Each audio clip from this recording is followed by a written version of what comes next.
नमस्कार दोस्तों, पिछले लेक्चर के अंदर हम प्रस्यवादी फलन हार्मोनिक फंक्शन के बारे में पढ़ रहे थे और मैंने आपको बता दिया कि अगर लाप्लास समीकरण संतुष्ट करे तो वह फंक्शन आपका प्रस्यवादी फलन कहलाएगा। अब आगे देखिए कुछ और चीज़ें। अगर आपको u और v दिया जाए तो आप fz का मान कैसे ज्ञात करेंगे, ये इंपॉर्टेंट चीज़ें हैं। इसके नोट्स आपको देखिए टेलीग्राम चैनल पर मिल जाएंगे, नहीं ज्वाइन किया तो ज्वाइन कर लें। u व v दिए होने पर fz का मान ज्ञात करना।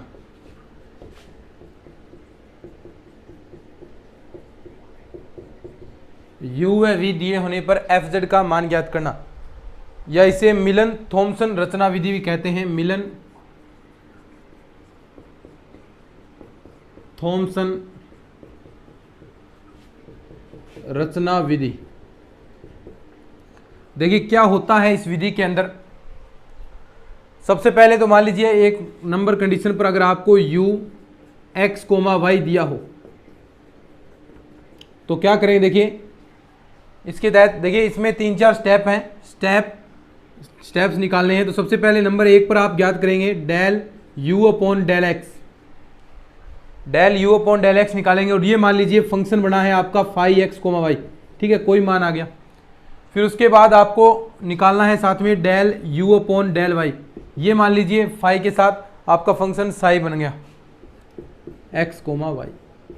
थर्ड स्टेप देखिए या सेकंड स्टेप, दूसरा स्टेप आपको निकालना है इसके अंदर फाई। देखिए x की जगह z रखना है और y की जगह 0, फाई z, 0 ये आपको ज्ञात कर लेना है जो भी मान आए।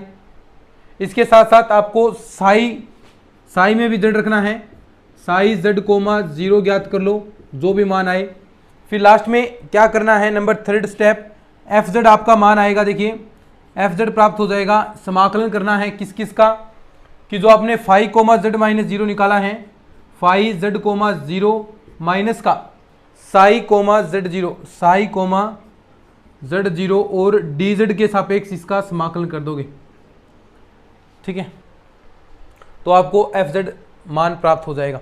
तो वेरी सिंपल है। क्या है सुन लो दोबारा, कि आपको सबसे पहले कहा है कि u और v आपको मान दिए जाए, u और v दे दिए।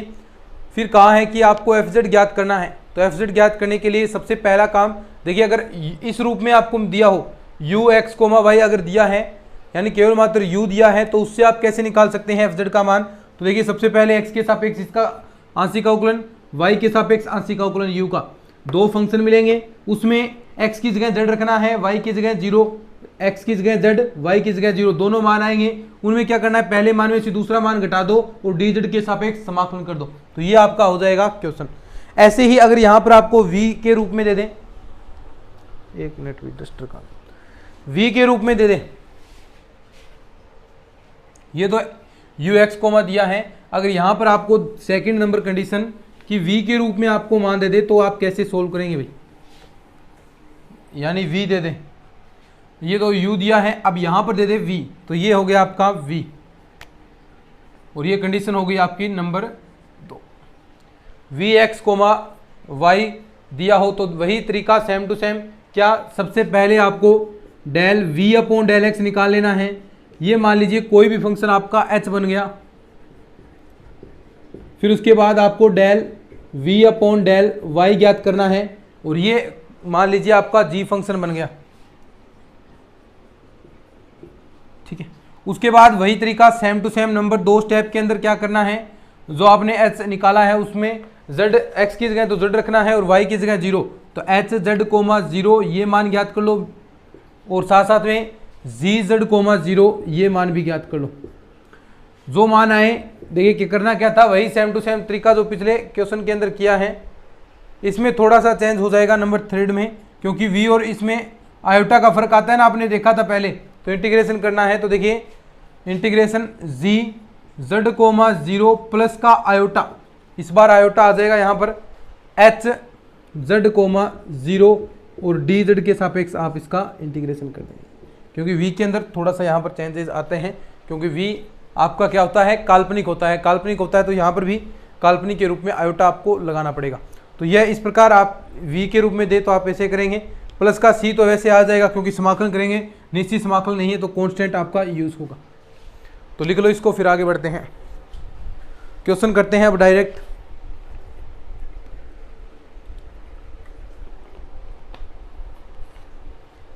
स्क्रीनशॉट ले लिया करो, बाद में नोट्स बनाए तो काम दे, या फिर नोट्स वैसे मैं डाल ही देता हूं इनके। तो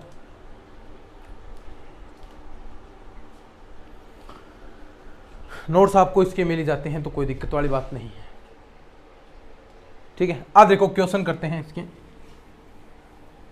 कैसे एग्जाम के अंदर क्वेश्चन पूछे जाते हैं उनके बारे में हम बात करेंगे।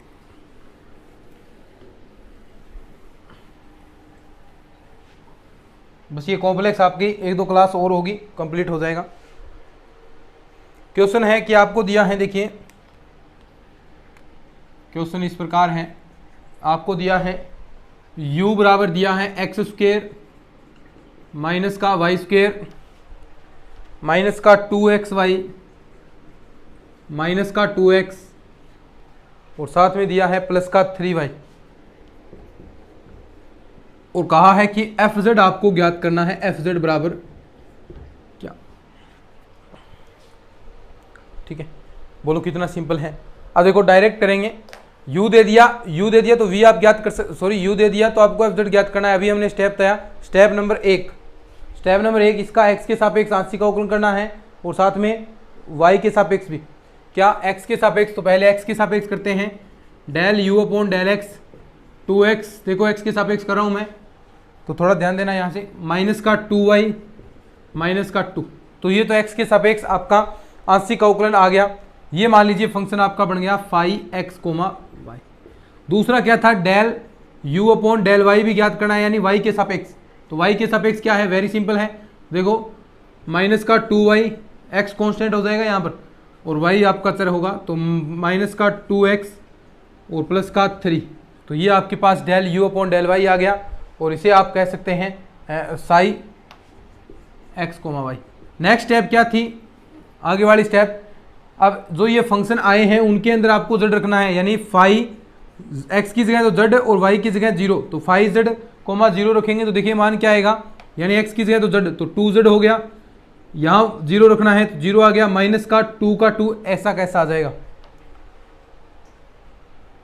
साई z कोमा 0 रखें, साई की जगह देखो z कोमा 0 या इस वाले फंक्शन के अंदर, तो x की जगह z, देखो x तो यहाँ पर है, ये y है 0 हो गया, तो माइनस का 2z प्लस का 3 यहाँ पर आ गया।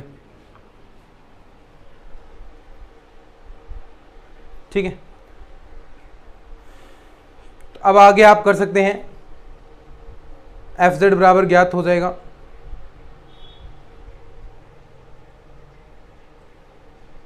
तो देखिए वहां भी आयोटा आएगा भाई, देखो शायद हमने गड़बड़ कर दी थी होगी, क्योंकि u और v है तो fz भी, देखिए z फंक्शन निकाले हैं तो वो आयोटा के रूप में भी साथ में आएगा, वास्तविक और इमेजिनरी पार्ट। तो शायद ऊपर वाले के अंदर मैंने आयोटा नहीं लगाया होगा, तो वहां पर आपको आयोटा लगा लेना है। ठीक है, आयोटा आएगा, तो देखो वही तरीका सेम टू सेम, fz बराबर कोई चेंज नहीं, दोनों में एक जैसा ही है, आयोटा वहां पर आएगा, तो ये याद रखना है आपको, आयोटा आएगा भाई, इसमें माइनस का आता है और इसके अंदर प्लस का आएगा, बस u और v के अंदर इतना ही फर्क है, एक के अंदर माइनस आएगा, एक के अंदर प्लस का आएगा, तो वो थोड़ा सा ध्यान दे लेना। सूत्र देखो यहाँ पर मैं लिख दूंगा कैसे बनेगा, देखो fz बराबर ऐसा फॉर्मूला बनेगा, फाइनल फॉर्मूला लिख लीजिए, यानी फाई z कोमा 0 माइनस का आयोटा साई z कोमा 0 और dz, ये फॉर्मूला बनेगा भाई। ठीक है, अब डायरेक्ट मान रख दो, फिर बनेगा तो मान रखते हैं, देखिए फाई z कोमा 0, ये रहा 2z माइनस का 2 और माइनस का आयोटा z, ये क्या मान है, माइनस का 2z प्लस का 3 और इसका dz समाकलन करना है। ठीक है, अब देखो अब हम रिजल्ट निकाल देंगे, केवल मात्र इंटीग्रेशन तो करना है, तो मैं इसको थोड़ा साफ कर रहा हूँ, लिखना चाहते हैं तो लिख लो, थोड़ा लिखना चाहते हो तो लिख लो इसको, मैं सिर्फ साफ कर रहा हूँ इसको।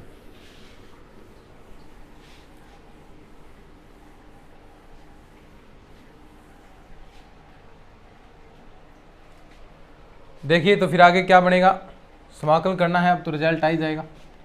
तो इसका करेंगे तो देखो 2z² बाई 2 होगा, 2z² बाई 2 माइनस का 2z और साथ में आयोटा की इधर गुणा कराएंगे तो माइनस माइनस प्लस का हो गया, तो वही आपके पास प्लस का आयोटा 2z² 2 और माइनस का 3 आयोटा, तो 3 का करेंगे तो माइनस का आयोटा है और 3z प्लस का c आपका कांस्टेंट आ गया। तो ये आएगा आपका fz के इक्वल, fz के इक्वल ये मान आपका आ जाएगा भाई। fz बराबर क्या आ जाएगा, ये आ गया। ठीक है, आगे देखिए, आगे बढ़ते हैं, क्वेश्चन करते हैं एक दो और।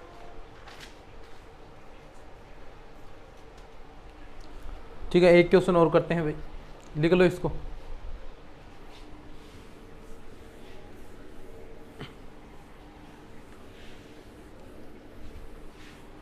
अब ये पूरा कंसेप्ट समझ में आ जाएगा, एक क्वेश्चन और कराऊंगा तो।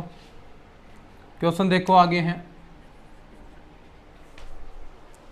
क्वेश्चन इस प्रकार दिया है आपको कि u बराबर e⁻x cos y, तब fz होगा, सीधा लिखा है तब fz होगा। ये पूछा है कि ये दिया है तो आपको fz का मान बताना है कि fz क्या होगा। तो वेरी सिंपल, क्या सबसे पहले तो x के सापेक्ष करो, इसका x के सापेक्ष करेंगे तो e⁻x का e⁻x cos y कांस्टेंट है। दोबारा del u upon del y के सापेक्ष करना है, तो y के सापेक्ष करेंगे तो देखिए क्या बनेगा, e⁻x ऐसा कैसा, cos y का करेंगे तो माइनस का sin y। नेक्स्ट स्टेप में क्या करते हैं, z यहाँ पर z और y की जगह 0 रखेंगे, तो देखिए यहाँ पर रखेंगे तो क्या बनेगा, देखो फाई, ये फाई फंक्शन मान लो, फाई कोमा z कोमा 0 बराबर क्या आ जाएगा, ये तो e⁻z हो गया, कोस y यहाँ रखना है y बराबर 0, तो कोस 0 का मान 1 हो गया, तो e⁻z बच गया, समीकरण नंबर 1। ऐसे ही साई z कोमा 0 रखेंगे तो ये मान देखिए कितना आएगा, ये e⁻z लेकिन साइन y, साइन की y की जगह 0 रखेंगे तो साइन 0 का मान 0, तो ये आपका 0 आ गया। तो आपका रिजल्ट fz बराबर क्या होता है, देखिए इंटीग्रेशन e⁻z माइनस का आयोटा 0 और dz। ठीक है, डायरेक्ट e⁻z का e⁻z आ गया प्लस का c आपका मान आ गया, ये आ गया fz इक्वल क्या आ गया, fz बराबर आपका ये मान आ जाएगा भाई।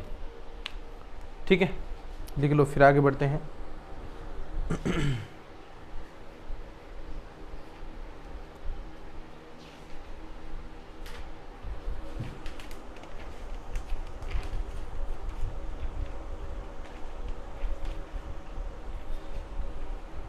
ठीक है, तो एक क्वेश्चन आप आगे कर सकते हैं। देखिए एक क्वेश्चन मैं आपको लिखे जाता हूँ, ये क्वेश्चन करना है, फिर आगे बढ़ते हैं। ये फिर एक टॉपिक रहेगा इसके बाद अपना अनुकोण प्रतिचित्रण कन्फॉर्मल मैपिंग, वो भी एक दो क्लास के अंदर कंप्लीट कर लेंगे, फिर ये आपकी कॉम्प्लेक्स कंप्लीट हो जाएगी भाई।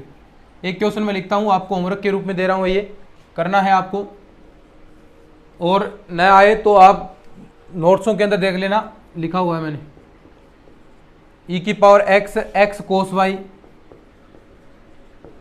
माइनस का y साइन y, तब fz का मान ज्ञात करो, का मान ज्ञात करो। ठीक है, आपको fz का मान ज्ञात करना है, तो ये क्वेश्चन है आपके लिए।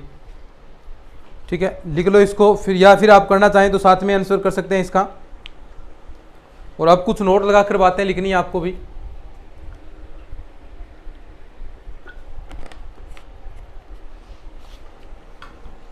कुछ चीज़ें नोट लगाकर लिखनी है आपको, लिखो, नोट लगाकर कुछ चीज़ें लिखनी है। देखो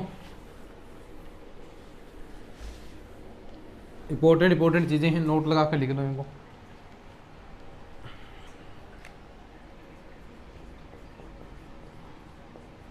नोट नंबर 1 लिखना है, देखो याद रखना है ये चीज़ें, यदि कहे कि fz आपका है वो विश्लेषिक है, विश्लेषिक फलन हो, fz है वो आपका विश्लेषिक फलन है, तथा fz का जो मापांक आप ले रहे हैं बराबर अचर, क्या है अचर, तो जो fz बचेगा तब fz भी क्या होगा, fz भी अचर फलन होगा, एफ जेड भी क्या होगा, अचर फलन होगा। तो ये लाइन आपको लिखनी है पहले, अच्छे से देख लो कि अगर समझने वाली कोई बात नहीं इसके अंदर।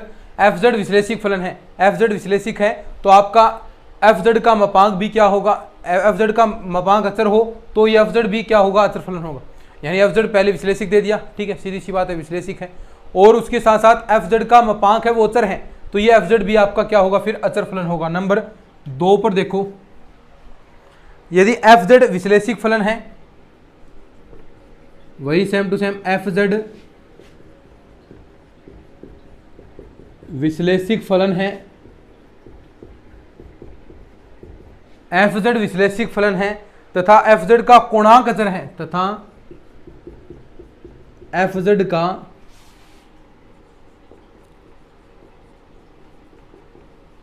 कोणांक अचर है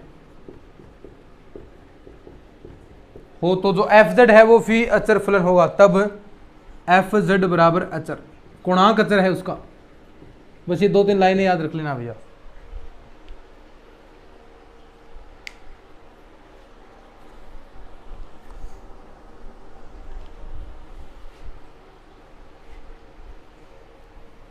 अब देखो कुछ आपको अवकलन भी ज्ञात करने हैं।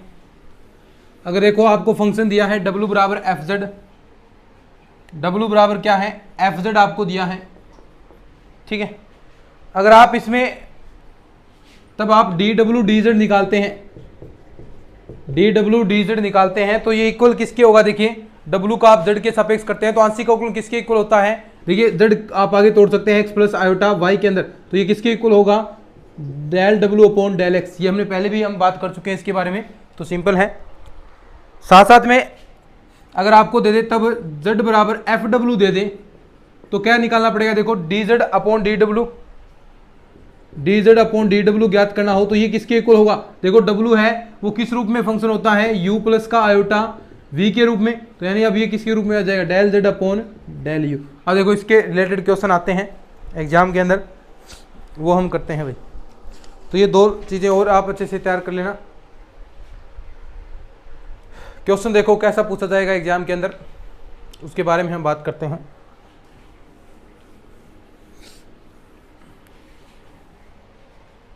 क्वेश्चन है, देखिए आपको दिया है z बराबर e की power minus we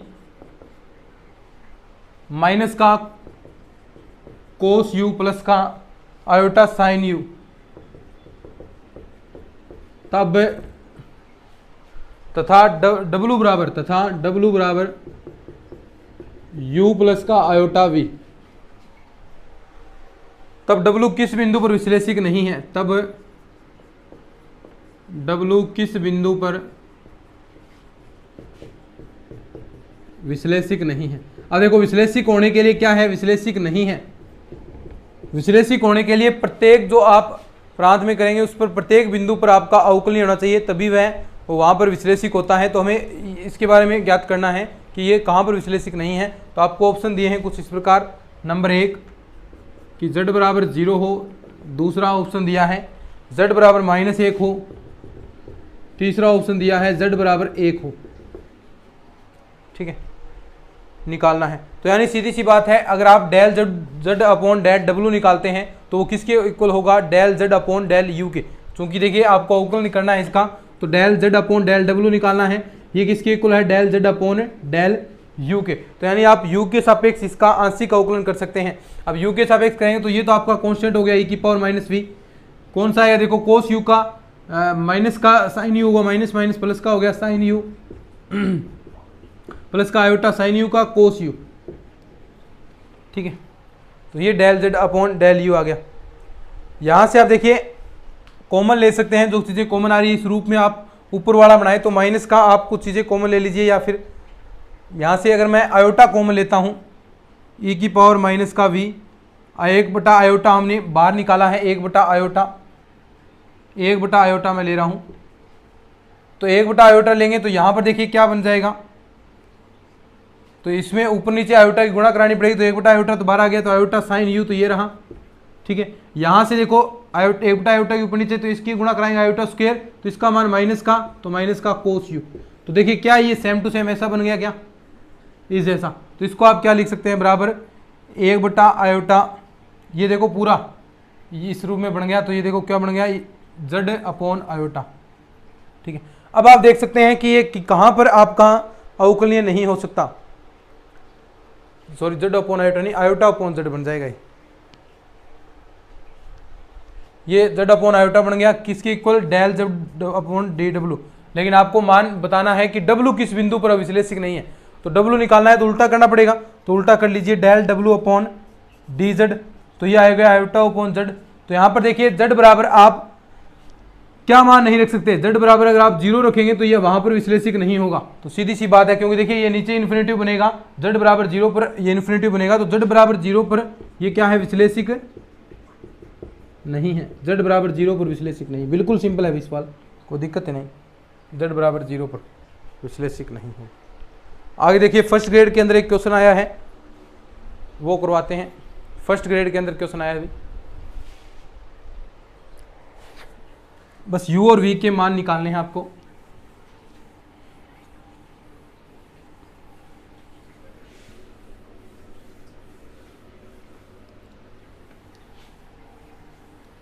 first grade के अंदर क्वेश्चन आया है, क्वेश्चन है इस प्रकार, कुछ देखिए फर्स्ट ग्रेड के अंदर आया है भी ये, fz बराबर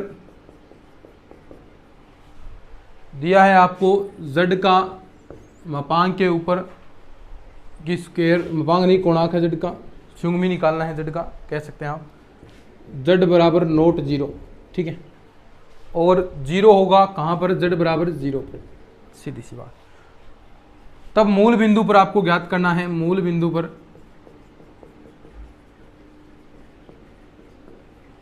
बताना है कौशी रीमान समीकरण संतुष्ट करता है, नंबर 1 कौशी रीमान समीकरण, मूल बिंदु पर कौशी रीमान समीकरण संतुष्ट करता है, ये बताना है। नंबर 2 विश्लेषिक है, ठीक है। तो देखिए z बराबर 0 पर आप देख सकते हैं, z बराबर 0 पर आपको क्या दे रखा है, f, z बराबर 0 पर करेंगे तो f0 बराबर 0 आपका मान आ गया, ठीक है। तो यानी आप इसको किस रूप में लिख सकते हैं, देखो सारे ही 0 है, u और v, देखो यहाँ पर z बराबर 0 है तो u का मान भी 0 है, प्लस का आयोटा v का मान भी 0,0 है, तो ये इक्वल किसके आएगा, देखो 0 प्लस आयोटा 0 के, तो यानी u और v का मान क्या है, दोनों देखिए u बराबर 0, u का मान भी 0 है, यहाँ पर v का मान भी 0 है, तो यानी ये तो आपकी समीकरण संतुष्ट कर देगा, मूल बिंदु पर कौशी रीमान समीकरण संतुष्ट कर देगा। देखो आराम से आप देख सकते हैं कि सारे मान 0 हैं तो 0 ही आपको मान प्राप्त होगा, तो सारे मान बराबर होंगे। लेकिन उसके अलावा अगर z बराबर नोट 0 है, दूसरा स्टेप है z बराबर नोट 0, तो उस पर देखिए क्या होगा, z बराबर नोट 0 पर, z बराबर नोट 0 पर आपका fz है वो इस प्रकार है, कुछ देखिए z का मापांक का स्क्वायर, z मापांक नहीं सॉरी स्विंगमी अपॉन z, तो देखो इसको क्या लिख सकते हैं, z का स्विंगमी यानी x माइनस का iota y, x plus iota y की स्क्वायर अपॉन में x प्लस आयोटा y।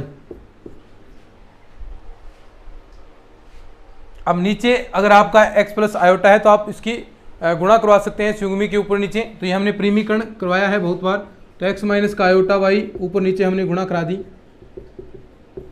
ठीक है।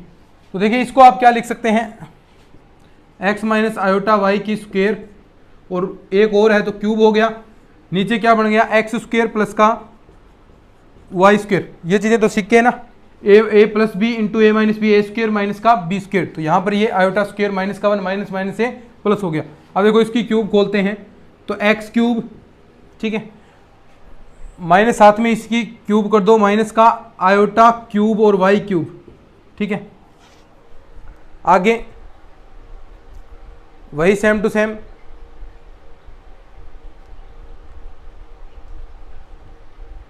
तो दोनों आप साथ में यहां पर लगा सकते हैं, दोनों फॉर्म करके, तो टोटल मैं रिजल्ट लिख देता हूं आयोटा स्क्वायर करके, माइनस का 3x स्क्वायर आयोटा वाई, ठीक है, यानी इसकी स्क्वायर करेंगे माइनस साथ में आएगा, और फिर एक माइनस यहाँ पर और आएगा तो माइनस का 3x वाई स्क्वायर, क्योंकि देखिए आयोटा स्क्वायर होगा इसका, तो आयोटा स्क्वायर माइनस माइनस यहाँ पर आ जाएगा आगे, तो ये आपका माइनस का हो गया, नीचे देखिए क्या बचेगा, एक्स स्क्वायर प्लस का वाई स्क्वायर। अब इसको सोल्व कर लो, अब यहाँ पे आप सोल्व कर सकते हैं, जो वास्तविक पार्ट है उसको एक जगह रख लो, तो वास्तविक पार्ट तो एक्स क्यूब माइनस का 3xy² हो गया, ठीक है। और यहाँ पर देखिए आगे काल्पनिक पार्ट है, आयोटा क्यूब की जगह क्या आएगा, देखिए माइनस का आयोटा होता है तो ये प्लस का यहाँ पर हो गया, तो यहाँ से देख सकते हैं आराम से आप, आयोटा यहाँ से आप कॉमन लेंगे और ये बच गया y³ माइनस का 3x² और नीचे आपका x² प्लस का y² आ गया। बोलो किसी को कोई दिक्कत है क्या? अब देखो यहाँ से तुलना कर सकते हैं आप, जो इमेजिनरी पार्ट है और रियल पार्ट की तुलना करेंगे तो u का मान मिलेगा और इमेजिनरी पार्ट की करेंगे तो v का मान मिलेगा। तो u और v के मान क्या आ जाएंगे, देखिए u का मान आ गया आपके पास x³ माइनस का 3xy² अपॉन में x² प्लस का y² और v का मान आ गया आपके पास y³ माइनस का 3x² अपॉन में x² प्लस का y²। अब देखो u और v के मान आ गए, तो अब आप आगे समीकरण संतुष्ट करा सकते हैं। जो भी विश्लेषी की जांच करनी है तो वो आप आराम से जांच कर सकते हैं।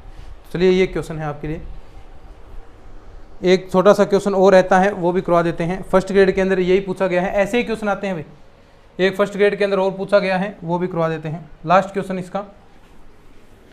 फिर इसी के अंदर एक छोटा सा चैप्टर हो रहा है अनुकोण प्रतिचित्रण, उसमें नॉर्मल डेफिनेशन वगैरह पूछ सकता है और पूछे भी जाते हैं क्वेश्चन भाई, 2-3 क्वेश्चन इस बुक से पूछे जाने की संभावना है। क्वेश्चन है कि यदि फर्स्ट ग्रेड के अंदर आया है, यदि जड़ सम्मिश्र चर हैं तथा जड़ का स्विंगमी इसका स्विंगमी है तथा जड़ इसका स्विंगमी है, तब कोस जड़ का स्विंगमी पूरे का है, देखिए इसका का मान होगा। नंबर 1 बताना है प्रूफ करके, कोस जड़ का स्विंगमी। नंबर 2 कोस जड़। नंबर 3 साइन जड़ का स्विंगमी। तो देखिए बताना है आपको कि कोस जड़ का स्विंगमी का मान कितना आएगा, तो सीधी सी बात है कोस जड़ बराबर देखिए क्या होगा, कोस जड़ का स्विंगमी बराबर ले रहे हैं तो x प्लस आयोटा वाई आएगा, कोस x प्लस आयोटा वाई जड़ की जगह लिख दिया और इसका स्विंगमी आप ले लीजिए। अब इसका फॉर्मूला ओपन कर लीजिए, cos x sine iota Y plus का है तो माइनस का आएगा, माइनस का साइन x और कोस ए कोस भी होता है, सॉरी ये साइन वाला मैंने लगा दिया, कोस ए कोस भी, तो कोस आयोटा वाई माइनस का साइन ए साइन बी, तो sine X sine iota Y और इसका क्या है ये ऊपर, ठीक है।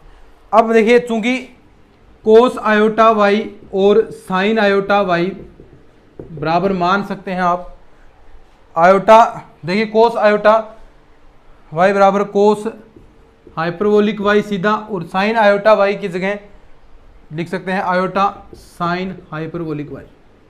तो ये मान यहाँ पर पुट कर दीजिए, बिल्कुल सिंपल है, अभी कोई दिक्कत वाली बात नहीं। बस ये चीज़ें आपको वास्तव में ये याद रख सकते हैं आप कि कोस जड़ का स्विंगमी यही होगा, बाकी हम इससे प्रूफ कर रहे हैं। तो देखिए क्या आएगा, कोस एक्स कोस आयोटा वाई की जगह रखना है कोस हाइपरबोलिक वाई माइनस का साइन एक्स और आयोटा साइन हाइपरबोलिक वाई और इसका है स्विंगमी, ठीक है। अब देखिए इसका स्विंगमी हम लेंगे तो क्या माना जाएगा, देखिए जो माइनस है काल्पनिक पार्ट है वो माइनस का हो जाएगा, माइनस तो पहले से ये तो प्लस का हो जाएगा, ये वैसे चिन्ह परिवर्तित होता है तो ये माइनस का है। तो स्विंगमी लेंगे तो आपके पास आ गया cos X cos hyperbolic Y plus का sine X iota sine hyperbolic Y. ये हमने क्यों किया है, देखिए इसके अंदर कोई भी वैसे रियल पार्ट नहीं था, दोनों देखिए काल्पनिक पार्ट, आयोटा भी है, वैसे विशेष तौर पर कोई आयोटा नहीं था, तो इसलिए आयोटा निकालने के लिए, क्योंकि जड़ बराबर जड़ के स्विंग में लेंगे तो x प्लस आयोटा वाई उस फॉर्म में होता है, तो आयोटा वाला पार्ट आपका नेगेटिव हो जाएगा, तो आयोटा के रूप में हमने कन्वर्ट किया इसे, देखिए आयोटा साइन वाई उससे बनाया है, वापिस अब इसे वैसे ही फॉर्म में लिख देंगे अपन, जो था उस फॉर्म में लिख देंगे वापिस, जो था कोस एक्स कोस आयोटा वाई जिस फॉर्म में था पहले उस फॉर्म में हम लिख देंगे साइन साइन हाइपरबोलिक वाई। देखिए यहाँ पर क्या आ जाएगा, किस रूप क्या माना, यहाँ साइन आयोटा वाई। तो आप देख सकते हैं अब इसको क्या लिख सकते हैं हम, ये फॉर्मूला आपका बन जाएगा कोस ए कोस बी माइनस प्लस का साइन ए साइन बी, किसका बनेगा, कोस यहाँ पर लिख सकते हैं x माइनस का आयोटा y।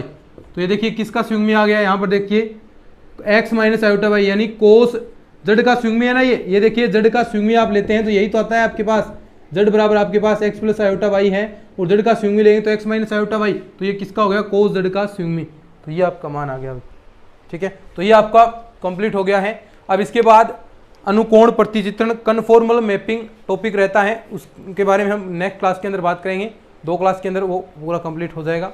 तो चलिए आज की इस वीडियो के अंदर इतना ही। अगर ये अच्छा लगा है तो इस लेक्चर को शेयर जरूर कर देना, चैनल को भी सब्सक्राइब करना। चलिए आज की इस वीडियो के अंदर इतना ही, मिलते हैं नेक्स्ट वीडियो में, तब तक के लिए धन्यवाद। जय हिंद, जय भारत।